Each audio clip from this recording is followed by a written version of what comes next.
Chapter 10 of Freak the Mighty Rats or Worse.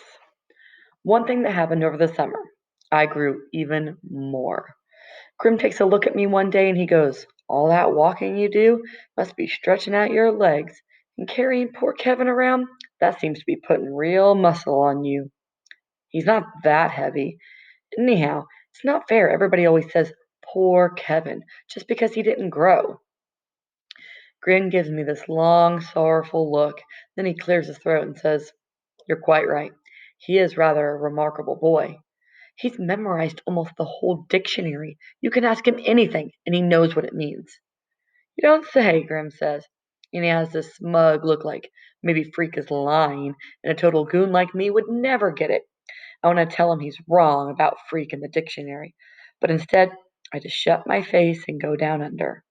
Grim, he's okay sometimes, like when Tony D chased us into the pond, but most of the time he thinks he knows everything, which he doesn't. And if you don't believe me, just look under Grim in the dictionary. It sure doesn't say a smart grown up. No way. So I'm hanging out in the down under, listening to some of my thrash tapes on the fake Walkman I got last Christmas, when Freak pops up on the side of my bed. Because of the headphones and the volume being pumped up mega decibel, I never hear him come in. He's just suddenly there, like, whoa. And I'll bet I jumped about a foot.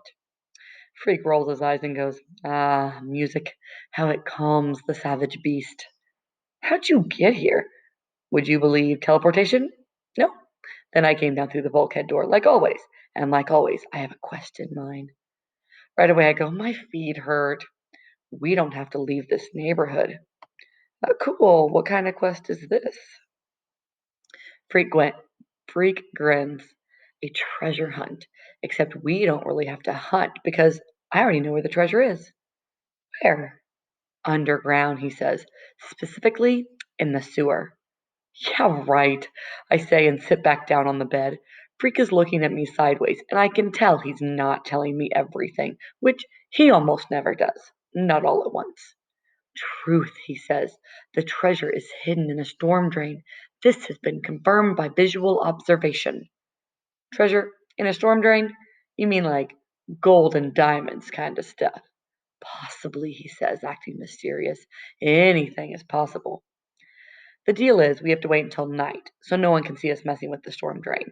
Just not just night," Freak says. "We need to do it as exactly 3 in the morning.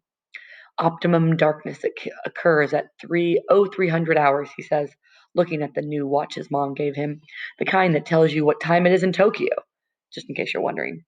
"We must dress in black and cover our faces with soot. For the next couple of hours we try to find soot, but it turns out you need a fireplace for soot, or at least a chimney, so Freak finally decides that my idea about using regular dirt will have to do. "I've got black dungarees," I say, "but no black shirts. Can I just wear a dirty shirt?" Freak makes a face and says, "What a disgusting idea. Don't worry about the shirt. I'll get you one. Can you manage black socks?" You ever notice how long it takes for things to happen when you know they're supposed to happen? My fake Walkman has a built-in alarm, so I set it for 2 in the morning and wear the headphones to bed. But before you can wake up, you have to fall asleep. And I never do fall asleep because I keep waiting for the alarm to go off, which is, I know, typical butthead behavior. I'm lying awake in the dark on a hot summer night, and I'm thinking, treasure in the sewer? What kind of quest is this, huh? Is Freak completely making this up, or what? Meanwhile, there's this cricket making this crickety, creaky cricket noise that normally is okay, except when you're trying to fall asleep, then it's not okay, and you want a big can of Raid, send it to Disney World or Insect Heaven or wherever it is that dead crickets go. Question: how come Freak knows about this stuff in the storm drain? Question: how come we have to put dirt on our faces? Question: how come 3 in the morning? Question: how long do crickets live? Finally, I give up on the first 3 and work on the cricket problem. But the little critter is pretty clever. It stops cricketing whenever I get too close, and I never do find it and squash it with my shoe, which I swear I'm ready to do, even if crickets are supposed to be harmless. After then, after almost forever, it gets to be 2:30, and I figure that's enough. I'll go up and wait under Freak's window like I promised.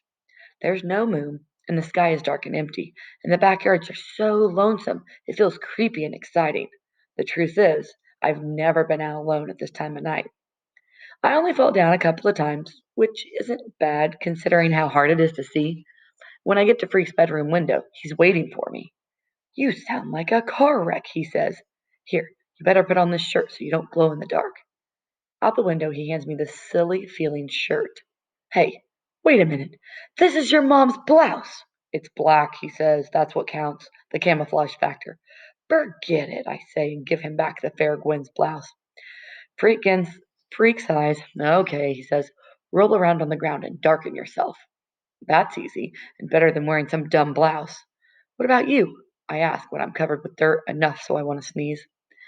Freak goes, Beware the Force, Earthling, and he stands up in the window, and I can see he's got a Darth Vader costume on, except he's not wearing the mask part. He opens the window all the way, and I lift him out and put him on my shoulders. He goes, Pledge to me your fealty, and I say, Huh?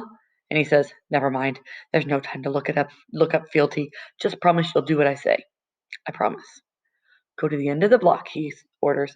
Attempt to conceal us in the shadows. That's easy because the street is one big shadow. It's so dark I can hardly see my feet. Or maybe I got some dirt in my eyes. But the point is, nobody sees us because there's no one to see us. You'd never know anybody lived here, let alone a whole block full of people. It's like we're on an empty planet or something. Was the real Darth Vader as tall as this? Freak asks when he's riding up high on my shoulders. I thought it was just a movie. You know what I mean. What's that? That is a cat that runs out from under my feet, so out of nowhere, sudden that my heart goes wham. Was it a black cat? Freak wants to know. Too dark to tell, I say. Are we almost there? Finally, I figure it's I figure out it's hard to see because the Darth Vader cape is hanging in my eyes. But by then we're at the end of the block and the storm drain is right there by the curb. That's spelled wrong. See if you can pull it open, Freak says. He's right there by the sewer drain. Sorry. See if you can pull it open, Freak says. He's standing with his arms folded, and the expression on his face, well, he really does look like a pint-sized Darth Vader. I hook my hands in the storm grate, and I give it a heave, but nothing happens. I can't budge it. Try again, he says with his arms folded like he's the lord of the universe. I try again, and it's like the grate is superglued or something. No way I can pull it up. Freak is tugging at my leg, and he goes, Option 2 is now in effect. He reaches inside his little cape. Out comes a flashlight, one of those small kinds that sort of looks like a cigarette lighter, and also a spool of kite string. I devised a special retrieval device, Freak says. Looks like a bent paperclip on a string, I say, and Freak tells me to shut up and follow orders. You hold the string, he says, and then he gets down on his knees and shines the little flashlight through the grate. Can you see it? He asks. Can you? I look, it's hard to see anything, and it smells like something died in the storm drain, which, come to think of it, it probably did. Rats or worse. Down there, Freak says, the beam is hitting it right now. That? That's a piece of junk. Wrong, Freak says, real fierce. It looks like a piece of junk. It may very well contain fabulous wealth. Drop the line down and see if you can hook it. I'm thinking, boy, what a butthead, rolling in the dirt for this little Darth Vader so we can play pretend games in the middle of the night. But I do what he asks. I drop the hook down, and much to my surprise, it actually hooks into something. And when I pull up on the kite string, I can see what it is. Purse, I say. Looks like a grotty old purse. Careful, Freak says. Pull it up to the grate so I can grab the strap. I bring it up an inch at a time, and Darth, excuse me, Freak, manages to get his small hand down through the grate and grab a hold of the soggy old purse, and then he almost drops it. I yank it up on the kite string, and we both manage to squeeze the slimy purse up through the bars. Shoo! Mission accomplished, Freak says. The old purse is torn and wet, and I don't want to touch it unless I have gloves on. Gross, I say. Somebody must have flushed this down a toilet. No way, Freak says. I saw one of Tony D's punks stuff it down there yesterday morning. Yeah, they must have stole it. No doubt, Freak says. He opens the clasp and points his little light inside the purse. By now, I know that there isn't going to be any treasure, but still, it's pretty cool. Recovering stuff Blade's gang ripped off from some little old lady or whatever. A wallet, Freak says, and he flips open this cheap looking wallet, the kind that's made to hold credit cards. There's no money inside, but there is a plastic ID card, and on the plastic card is a lady's name. Loretta Lee, Freak says, and I'll bet you anything she's a damsel in distress. Which, as it turns out, is almost true.